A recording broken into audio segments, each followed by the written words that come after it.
Hello दोस्तों, आज के वीडियो में हम बात करेंगे अक्षांश रेखाओं के बारे में और जो कटिबंध हैं उनके बारे में हम बात करेंगे। जैसा कि आप सभी को पता है, जो अक्षांश रेखाएं होती है उनकी टोटल संख्या है 181 181, जिसमें एक तो आपकी 0 डिग्री भूमध्य रेखा आ जाती है। इसके 0 डिग्री भूमध्य रेखा के ऊपर, जिसको हम विषुवत रेखा भी बोलते हैं, 90 अक्षांश रेखाएं होती हैं। 90 अक्षांश, और ये किस में होती है? नॉर्थ साइड में। ठीक है, तो 90 अक्षांश रेखाएं होती है नॉर्थ में, और साउथ में भी 90 अक्षांश रेखाएं होती है साउथ में। ठीक है, तो और प्लस में एक आपका ये 0 डिग्री देशांतर, इन तीनों को मिलाकर के आपकी कितनी हो जाती है? टोटल अक्षांश 181 अक्षांश आपकी हो जाती है। ठीक है, अब 181 अक्षांश को हमें जानना जरूरी नहीं है। इनके पहले तो हम डेफिनेशन जान लेते हैं कि अक्षांश रेखा होती क्या है। उसके बाद जो इम्पोर्टेंट अक्षांश रेखाएं हैं हमारी, उनके बारे में हम बात करेंगे।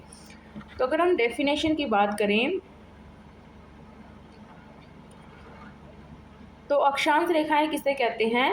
वो काल्पनिक रेखाएं जो पूर्व से पश्चिम दिशा में खींची जाती है। ठीक है, उनको हम क्या कहते हैं? अक्षांश रेखाएं। अब यहाँ एक शब्द आया है काल्पनिक, यानी कि ये वास्तविक रेखाएं नहीं हैं कि हमें अर्थ पे ऐसी कोई लाइनें खींची हुई दिखेगी, ऐसा नहीं है। ये काल्पनिक रेखाएं हैं, और काल्पनिक रेखाएं हमने अपनी सुविधा के लिए मानी है ताकि हम अलग अलग क्षेत्र की जलवायु के बारे में अच्छे से अध्ययन कर सकें। तो हम अब जो मुख्य मुख्य अक्षांश रेखाएं हैं उनके बारे में जान लेते हैं। जैसा कि आप सभी को पता है, ये है आपके 0 डिग्री अक्षांश रेखा। ठीक है, इसको हम भूमध्य रेखा भी बोलते हैं। भूमध्य रेखा क्यों बोलते हैं? क्योंकि ये हमारी जो पृथ्वी है उसको दो भागों में बांटती है। ठीक है, भूमध्य रेखा हमारी पृथ्वी को दो भागों में बांटती है। आप देख रहे होंगे कि ये 0 डिग्री भूमध्य रेखा है। एक हिस्सा इसके ऊपर वाला हो गया, जिसको उत्तरी गोलार्ध हम बोलते हैं। एक इसका इसके नीचे की तरफ वाला हो गया, जिसको हम दक्षिणी गोलार्ध बोलते हैं।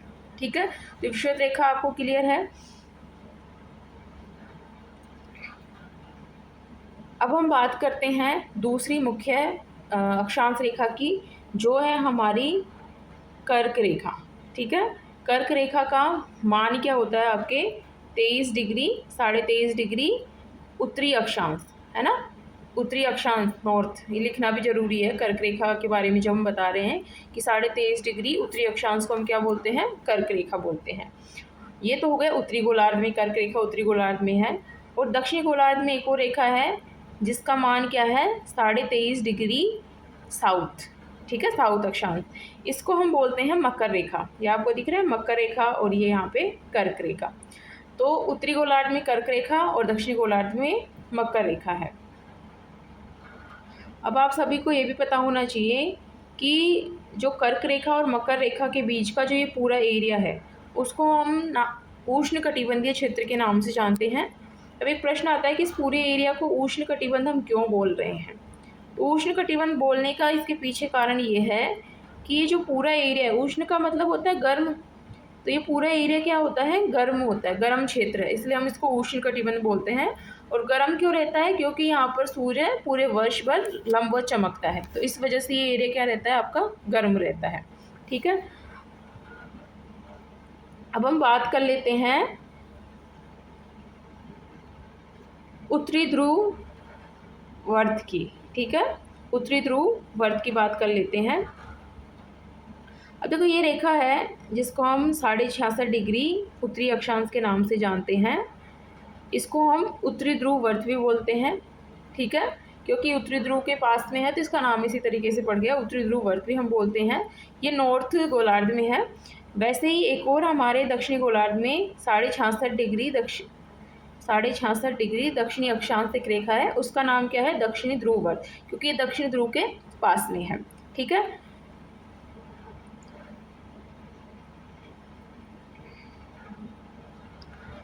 अब अगर हम बात करें कर्क रेखा और उत्तरी ध्रुव वर्त के बीच का जो एरिया है, उसको हम जानते हैं उत्तरी शीतोष्ण कटिबंध के नाम से।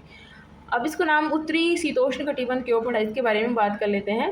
देखो उत्तरी का मतलब है कि भाई उत्तरी गोलार्ध में, इसलिए उत्तरी इसको नाम दिया गया उत्तरी शीतोष्ण कटिबंध। और शीतोष्ण कटिबंध क्यों नाम दिया गया इसको, क्योंकि शीतोष्ण का मतलब होता है शीत और उष्ण, है ना ज़्यादा यहाँ पे गर्मी होगी ना ज़्यादा यहाँ पे सर्दी होगी, तो इस शीतोष्ण कटिबंध इसलिए इसको नाम दे दिया गया है।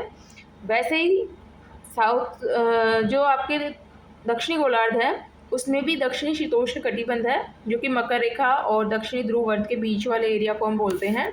इसको भी दक्षिणी भाग में स्थित है, इसलिए इसके आगे दक्षिणी लगा हुआ है। शीतोष्ण कटिबंध क्यों बोलते हैं, क्योंकि यहाँ पे ना ज़्यादा गर्मी है ना ज़्यादा सर्दी, इस तरीके का टेम्परेचर यहाँ पर रहता है।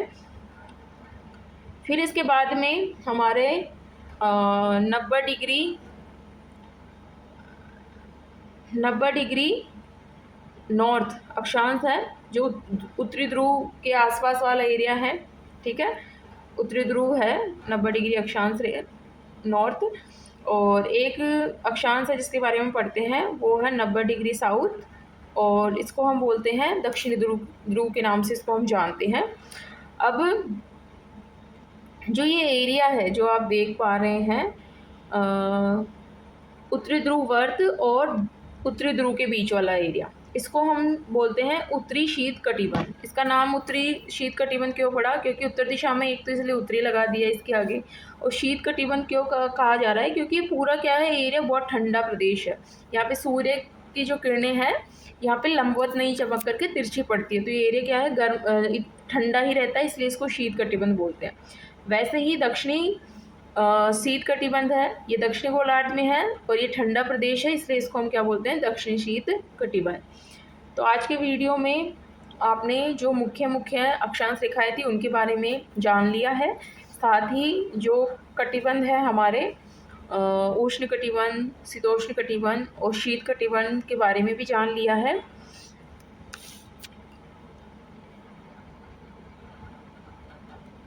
अब इतनी ही इंटरेस्टिंग वीडियो के लिए आप चैनल को देखते रहिए। Thank you.